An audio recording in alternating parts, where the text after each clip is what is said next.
অসম্ভৱ কামকো সম্ভৱ কৰি তুলিছে এগৰাকী ছাত্ৰীয়ে। নাম ডক্টৰ জ্যোতিস্মিতা কোঁৱৰ।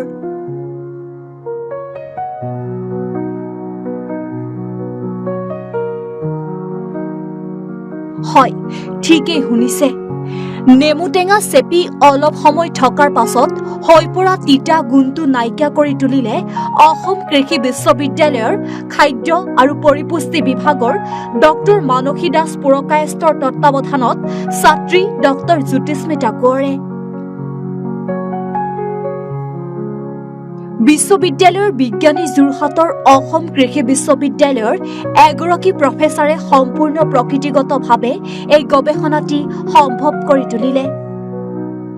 ইতিমধ্যে ট্ৰিনিটি ফ্ৰুক্টাৰ লগত এক চুক্তি স্বাক্ষৰ কৰে। 18 মাহৰ বাবে এই নেমুৰ ৰস সংগ্ৰহ কৰি ৰাখিব পৰা যাব বুলি জনায়। 4 বছৰ সময় লাগিছিল এই সম্পূৰ্ণ গৱেষণাটো সম্ভৱ কৰি তুলিবলৈ। বজাৰত নেমু টেঙাৰ মূল্য যথেষ্ট বৃদ্ধি পায়। গতিকে কৃষকৰ প্ৰতি লক্ষ্য ৰাখি ভাল নেমু টেঙাৰ পুলি সহজলভ্য কৰি দিছে বুলিও জানিবলৈ দিয়ে।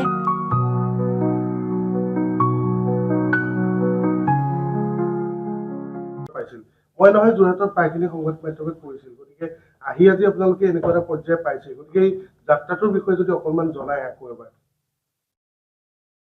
এই নেমু টেঙাৰ যিটো আমাৰ ৰস সংৰক্ষণৰ এই গৱেষণা আৰম্ভ হৈছিল প্ৰায় 4 বছৰ আগতেই আমাৰ বিশ্ববিদ্যালয়ত এই গৱেষণা আৰম্ভ কৰা হৈছিলে। আৰু গৱেষণাৰ শেষ মুহূৰ্তত আমি ঠিক শেষ মুহূৰ্ত বুলি নকওঁ যে আজি এই অৱস্থাত পাইছোঁ যে আজি আমি এই ৰসটো বাণিজ্যিকৰণৰ কাৰণে আগবাঢ়ি গৈছোঁ। আৰু এই ক্ষেত্ৰত আমাৰ যিটো যাত্ৰা আছে, যাত্ৰাটোত কিন্তু আমি প্ৰেছ আৰু মিডিয়াৰ পৰা প্ৰথমৰ পৰাই বহুখিনি সহায় সহযোগ পাইছিলোঁ। আমাৰ বিজ্ঞানীসকলে তেখেতসকলে গৱেষণা কৰিছিলে। গৱেষণাৰ পিছত তেওঁলোকে এটা প্ৰযুক্তি কৌশল উদ্ভাৱন কৰিছিলে, কিন্তু আমি দেখিছিলোঁ যে বহু এনেকুৱা প্ৰযুক্তি কৌশল গৱেষণাগাৰৰ ভিতৰতে সোমাই থাকে, ৰাইজৰ ওচৰলৈ নাযায়। সেইকাৰণে আমাৰ বিশ্ববিদ্যালয়ৰ উপাচাৰ্য ডক্টৰ বিদ্যুৎ চন্দ্ৰন ডেকাৰ তত্বাৱধানত তেওঁৰ নিৰ্দেশত আমি যিয়ে গৱেষণা কৰিছোঁ এইখিনি যাতে কৃষকৰ পথাৰ পায় বা উপভোক্তাৰ ওচৰলৈ পায় তাৰ ব্যৱস্থা আমি হাতত লৈছিলোঁ।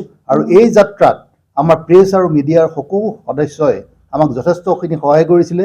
যোৱা এবছৰৰ আগতে আমি এনেকুৱা ধৰণৰ এটা নিউজ কৰাৰ বাবে আজি আমাৰ ওচৰত এজন থলুৱা উদ্যোগী, যিটো আমাৰ ট্ৰিনিটি ফ্ৰুক্টা বুলি এটা আমাৰ সংস্থা আছে, তেওঁলোক আমাৰ ওচৰলৈ আগবাঢ়ি আহিছে এই প্ৰযুক্তি কৌশলটো ল'বলৈ। আৰু প্ৰযুক্তি কৌশল লৈ পেলাই তেখেতসকলে যিটো নেমু টেঙাৰ ৰসটো আমাৰ যিটো প্ৰযুক্তি কৌশল আছে 18 মাহলৈকে কোনো তাত এডিটিভ নিদিয়াকৈ, কোনো কেমিকেল নিদিয়াকৈ সংৰক্ষণ কৰিব পাৰে। একেবাৰে 100% এইটো নেচাৰেল হয়।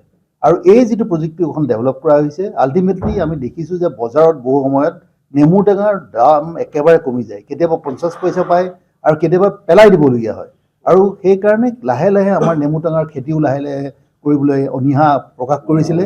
আমি প্ৰচেষ্টা হাতত লৈছোঁ যে আমি ভাল নেমু টেঙাৰ সঁচৰ পুলি আমি কৃষকক উপভোক্তাক আমি সহজলভ্য কৰি দিছোঁ। লগে লগে যেতিয়া উৎপাদন হ'ব, উৎপাদন হোৱাৰ লগে লগে এই যিটো উদ্যোগ এটা গঢ় লৈ উঠিব বুলি মই আশা কৰিছোঁ। এই উদ্যোগটোৰ পৰা যেতিয়া তেওঁলোকে নেমু টেঙা তাৰ পৰা ক্ৰয় কৰিব, কৃষক ৰাইজে উচিত মূল্য এটা পাব আৰু অসমৰ অৰ্থনীতিলৈ এইটো যথেষ্ট বৰঙণি আগবঢ়াব বুলি মই আশা কৰিছোঁ।